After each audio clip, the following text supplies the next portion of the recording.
Olá, queridos amigos, alunos. Fizemos uma caminhada, vimos a devoção mariana, quantos aspectos importantes na devoção à Nossa Senhora ao longo da história. Tivemos também a oportunidade de ver cada um deles com a riqueza de detalhes, o que coloca a devoção à Nossa Senhora junto ao nascedouro da Igreja de Jesus Cristo. Vimos também, por uma perspectiva intercultural, que mostra sua relevância em diferentes povos e culturas. Vimos com bastante ênfase sua presença no islamismo, tanto no interior do Alcorão, que é o livro sagrado dos muçulmanos, como também na própria cultura islâmica. Vimos a tipologia bíblica tão rica sobre ela, desde o Gênesis até o Apocalipse. Viram que interessante sua presença nas Escrituras? Quantas pessoas e quantos eventos estão diretamente relacionados com a vida de Nossa Senhora? Hoje nós vamos conhecê-la na atualidade. Mas como se dá isso? Quando pensamos em Maria na atualidade, devemos pensar a partir de uma relação entre a vida dela com Deus e a nossa própria vida com Deus. Devemos atualizar a vida da Virgem Maria em conjunto com a nossa. Isto é, verificar como a vida dela é atual, a partir da vivência e da relação que ela e que cada um de nós tem com Deus. Vamos refletir sobre isso? Primeiramente, vamos começar pensando. Deus trabalha em nossas vidas muito antes do que pensamos, assim como também trabalhou na vida de Nossa Senhora. Isso parece absurdo para você? Veja o que o Antigo Testamento diz sobre isso. O profeta Jeremias, lá no capítulo 1, versículo 5, ele diz: Antes que no seio fosses formado, eu já te conhecia. Antes do teu nascimento, eu já havia te consagrado e te havia designado profeta das nações. Olha o salmista. O salmista lá no Salmo 138, 13, ele diz assim: Fostes vós que plasmastes as entranhas do meu corpo, vós que tecestes no seio da minha mãe. Você conhece a história do Jacó e Esaú, não conhece? É claro que você conhece. Veja uma coisa interessante sobre a história deles. Talvez você não conheça ou não lembra. Num contexto em que não havia ultrassom, foi anunciado pelo próprio Deus, aquela mãe, que os seus filhos seriam gêmeos e até como seriam suas vidas. Nós vemos isso lá em Gênesis 25, 23. E diz lá: Tu tens duas nações no teu ventre, dois povos se dividirão ao sair das tuas entranhas. Um povo vencerá o outro e o mais velho servirá ao mais novo. Viu, alunos? Antes de nascermos, ou antes que muitos da Bíblia nascessem, Deus já havia pré-determinado muita coisa sobre eles. Não nos enganemos. Deus não começou a trabalhar na vida de Maria quando ela recebeu a visita do anjo. Nós já comentamos isso em outra aula. Lá no Gênesis 3,15, fala dela. Lembram? Por isso eu ouso afirmar, sem medo de errar, que antes mesmo que Nossa Senhora nascesse, Deus já estava trabalhando na sua vida. Um outro exemplo que nós podemos ver é o da esterilidade de sua mãe Santana, que para engravidar ela fez uma promessa de dar o filho que nascesse a Deus, sem ter ideia nenhuma se seria um menino ou uma menina. Quando Maria nasce, Santana se vê obrigada a cumprir a promessa. De maneira que quando ainda menina, diz a tradição da igreja, que foi mais ou menos com 4, 5 anos, ela foi levada para viver no templo. E isso foi uma preparação para tudo o que aconteceria na sua vida. Viram como Deus trabalhou em sua vida e fez o mesmo com a nossa? Ou faz o mesmo com a nossa? Dessa forma, podemos ver quão atual é essa realidade da vida daquela mocinha de Nazaré, também em nossas vidas. Deus também trabalha, ou Deus nos conheceu, por sua onisciência e onipresença. Antes mesmo de nascermos, ainda no ventre da nossa mãe, e também definiu projetos para nossas vidas. Temos que crer nisso. Sim, queridos alunos, a Virgem Maria não foi criada no templo desde os 5 anos de idade à toa, ou por vontade de seus pais. Não, Deus a conduziu para lá, onde ela teve contato com as Escrituras e foi apresentada a seu futuro filho a partir delas. Porque vocês sabem que todo o Antigo Testamento falava de Jesus como aquele Messias que um dia ia vir. Com certeza ela aprendeu muito, com bastante profundidade, todo o conhecimento a respeito do seu futuro e do futuro de seu filho Jesus, o Messias que estava previsto no projeto e nos sonhos de Deus. Na palavra dos profetas, na lei, nos rituais do templo. Só que Maria não sabia nada disso. Mas tudo o que ela fazia estava dentro do projeto de Deus. Assim, por mais estranho que fosse, ter uma gravidez sendo virgem, contudo, aquela mocinha, Maria de Nazaré, estava ambientada e já conhecia as palavras do anjo, quando este lhe diz coisas preditas no livro do profeta Isaías. Lembram? Lá em Isaías 7,14 diz: uma virgem conceberá e dará à luz a um filho, e o chamará Deus conosco, o Emanuel. O que Maria fez? Ela confiou. Ela disse sim a Deus.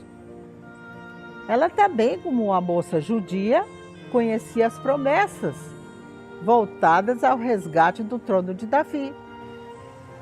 Um dia viria um menino que seria o rei de Israel. Isso ela sabia. Você pode ler, aluno, alguns textos a esse respeito. Por exemplo, o Salmo 88, 4 em diante, profeta Ezequiel 37, 24 a 28, profeta Amós, no capítulo 9, do 11 até o 15, e etc, etc, etc. Tem muitos textos que falam sobre a vinda do Messias. E aí a gente vê quão atual é isso para nossas vidas. Conhecer as Escrituras. Imaginem se a jovem Maria não conhecesse as Escrituras. Tudo seria muito mais estranho e muito mais difícil para ela. Por isso, com Maria, aprendemos hoje o valor de conhecer a palavra de Deus, de conhecer a Bíblia, de conhecer as Escrituras. Lembram da célebre advertência de Deus através do profeta Oséias, que se encontra lá em Oséias 4:8? Diz lá: o meu povo se perde por falta de conhecimento. Não é o povo estranho que se perde, mas sim o meu povo, diz Deus, né? Ou seja, o povo de Deus. Quanta coisa poderia ser evitada por homens e mulheres de Deus se houvesse conhecimento e prática da sua vida através da palavra. Por isso, conhecer tudo sobre a Virgem Maria é importante e atual, pois ela também nos ensina a necessidade de conhecermos as Escrituras. Aquela menina de Nazaré vinculou a palavra do anjo às palavras contidas nas Escrituras, que ela tanto conhecia. E com isso ela nos ensina quão importante é conhecer a palavra de Deus, quão importante é conhecer as promessas. Uma outra questão que merece o destaque especial: a esterilidade. No tempo de Nossa Senhora, no tempo de Santana, era algo impossível de ser revertida. Para a mulher estéril, também lá no Antigo Testamento, era usada uma palavra que magoava e ofendia as mulheres. Era chamado de opróbrio. Opróbrio é uma palavra que hoje a gente não tem tanta intimidade, mas nas Escrituras nós encontramos muito para essa vivência das mulheres que eram estéreis. Essa palavra, opróbrio, vem do latim e significa desonra, vergonha, vexame. Lá em Gênesis, capítulo 30, versículo 22 e 23, em relação a Raquel, lembra? A esposa de Jacó. Lá você está vendo aí o texto que diz, fala dessa palavra opróbrio, ou a vergonha e a desonra que ela teve por ser uma mulher estéril. Isso se tornava mais grave ainda quando a mulher e o homem passavam da idade. E esta condição se consolidava. Isso aconteceu com Isabel e Zacarias, que está lá em São Lucas, no capítulo 1, a partir do versículo 7. O que Deus faz? Como Deus age em relação aos dois, nós vemos no texto. Então Deus faz com que a jovem Maria tenha certeza de que o que está acontecendo provém dele, provém de Deus. Primeiro, por anunciar por um anjo, através de um anjo, a gravidez de Isabel, a sua prima, e ressaltar a respeito dela que, para Deus, nada é impossível. Isso, alunos, no momento de crise, o encontro de Maria com o anjo nos ensina que para Deus realmente nada é impossível. Deus faz as coisas acontecerem, Deus transforma, Deus muda as coisas e Deus transforma até a nossa realidade. Mas o melhor ainda está por vir. E está ligado à nossa devoção ontem e hoje a Nossa Senhora. Ela vai visitar sua prima Isabel. E quando chega lá e saúda Isabel, a criança João Batista salta no ventre da sua mãe, em resposta ao que Deus tinha lhe dito e ao que Deus tinha determinado. Veja alguns pontos importantes sobre essa visita. Isabel ficou cheia de carismas do Espírito Santo, cheia de Deus.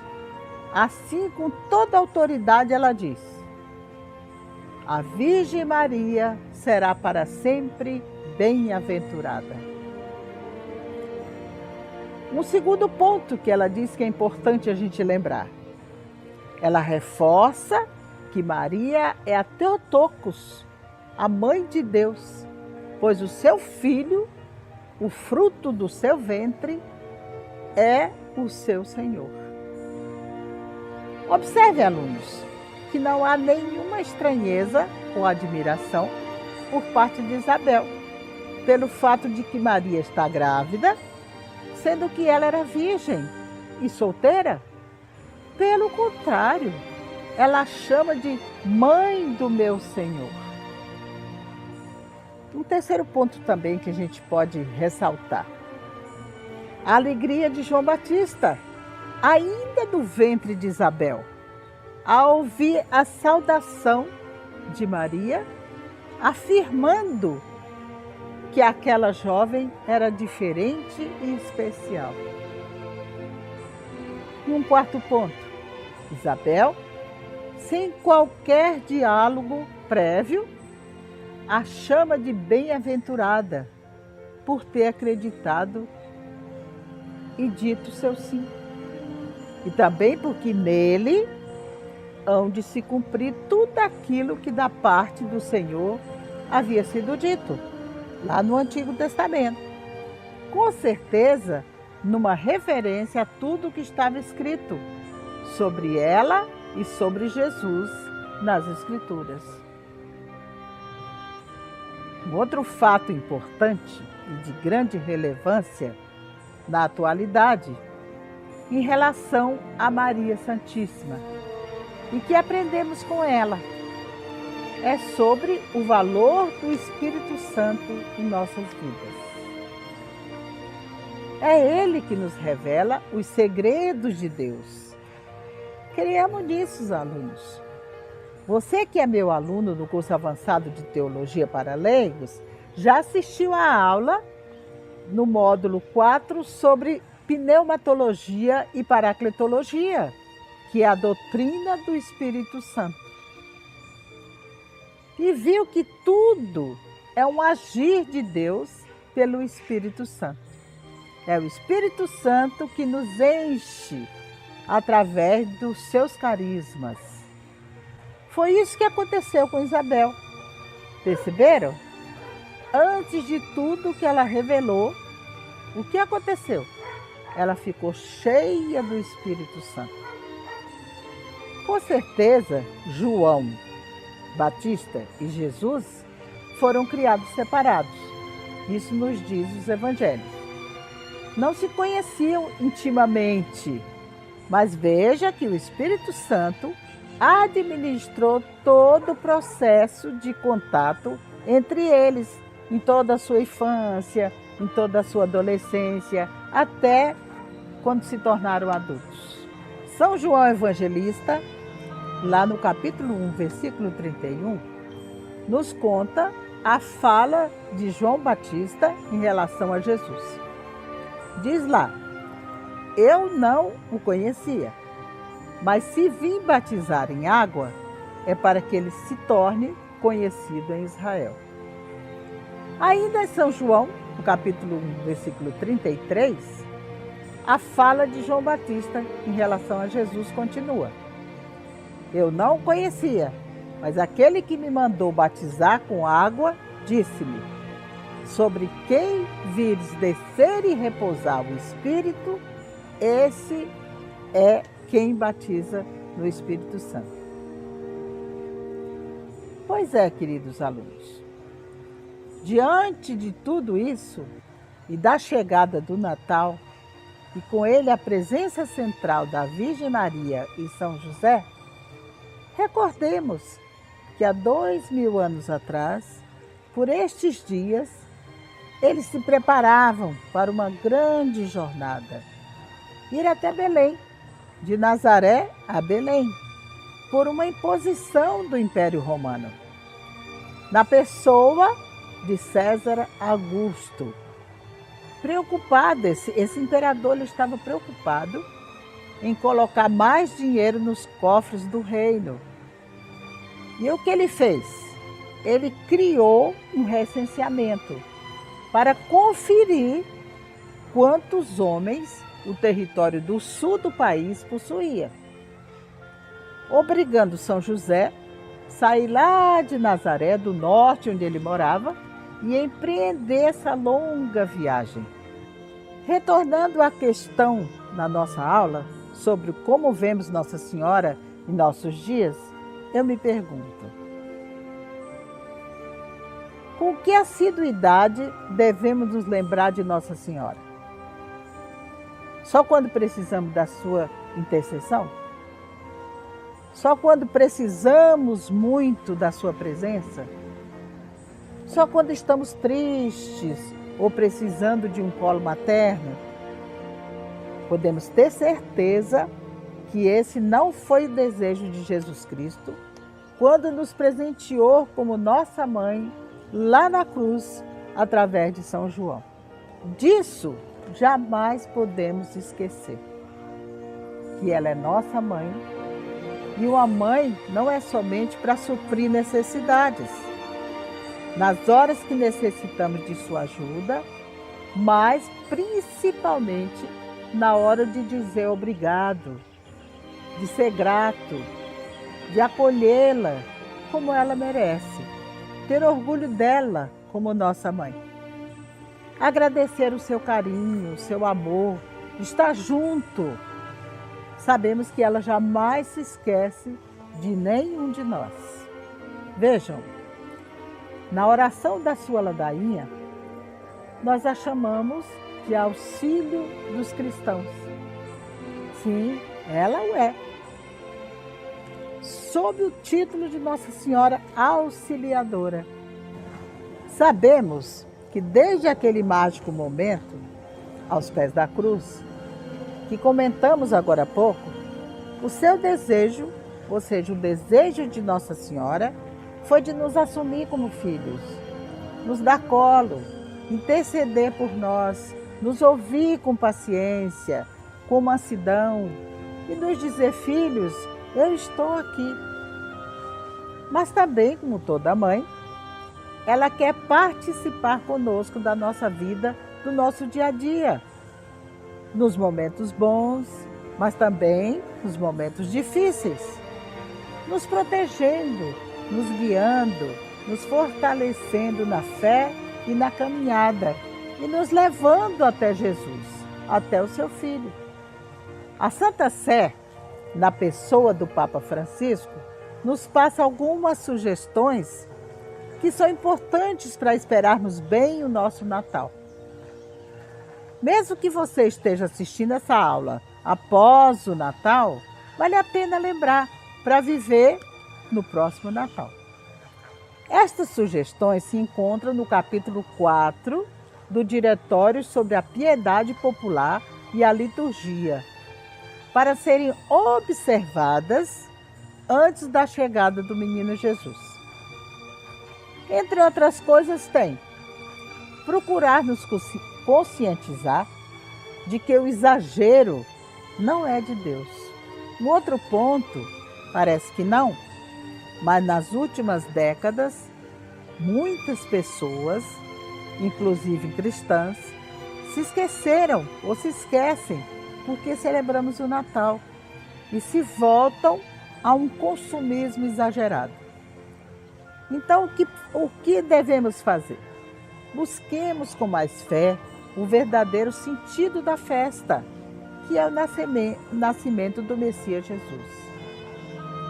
No Natal ou em qualquer outra época, o caminho é nos voltarmos à oração, à meditação, para que possamos celebrar o nascimento de Jesus, um clima de sobriedade, de simplicidade, de oração e de gratidão.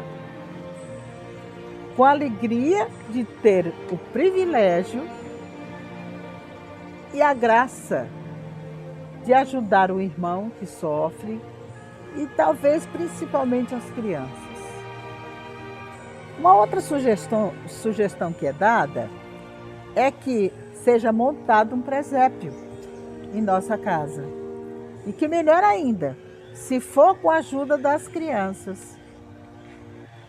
É importante que até o dia 25 seja refletido os episódios da maior e mais importante história do cristianismo. Não esquecendo as figuras de São José, da Virgem Maria, dos magos, dos pastores, etc. A Santa Sé ainda acrescenta e nos convida para entender o valor litúrgico da coroa do Advento, o que cada vela representa nos 4 domingos e o que cada um recorda, que cada uma daquelas velas nos recorda nas diversas etapas da história da salvação antes de Jesus Cristo.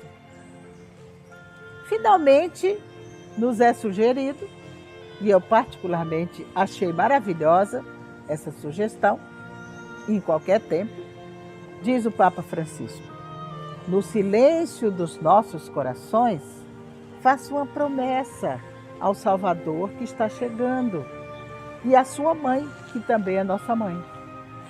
Comprometa-se também com a construção do reino que ele trouxe para toda a humanidade. Isso, alunos, será um segredo só seu, só nosso.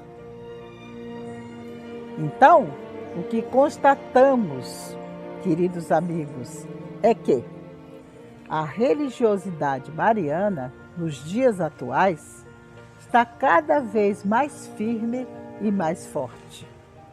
A nossa fé em Nossa Senhora, nos dias atuais, é natural e também necessária. Nos faz sentir bem, rezar com ela, pedir, agradecer, invocar, sentir sua presença ou apenas olhar para ela e agradecer. É o que sabemos de cor. A Constituição Dogmática Lumen Gentium, lá do Concílio Vaticano II, do Papa Paulo VI, no número 62 desse documento, nos fala da natureza da sua mediação, a mediação entre Nossa Senhora e nós. Diz o documento que Maria cuida com amor materno dos irmãos do seu filho, que entre perigos e angústias caminham ainda na terra até chegar à pátria bem-aventurada. Portanto, queridos amigos e filhos de Maria, como estudiosos das Escrituras, o nosso livro de cada dia, temos no Catecismo da Igreja Católica a revelação dos mistérios da Virgem Maria, fundamentados nela e na tradição da Igreja, para que, como cristãos, possamos conhecê-la melhor e cultivarmos para com ela um verdadeiro culto. Nos itens do SIC, que é Catecismo da Igreja Católica, do 487 ao 511 e depois do 963 a 975, você que tem o catecismo, dá uma olhada. Lá nos apresenta Maria, mãe de Jesus Cristo, mãe da Igreja, sua fé e sua vida. Por isso, encerramos hoje essa aula com chave de ouro. Podemos nos perguntar depois de tudo isso: por que eu amo a Virgem Maria? Entre em contato comigo se você quiser saber mais, não só sobre Nossa Senhora, mas sobre todos os assuntos. Mais uma vez, eu sempre digo: só amamos de verdade a quem conhecemos. Até uma próxima oportunidade, se Deus quiser.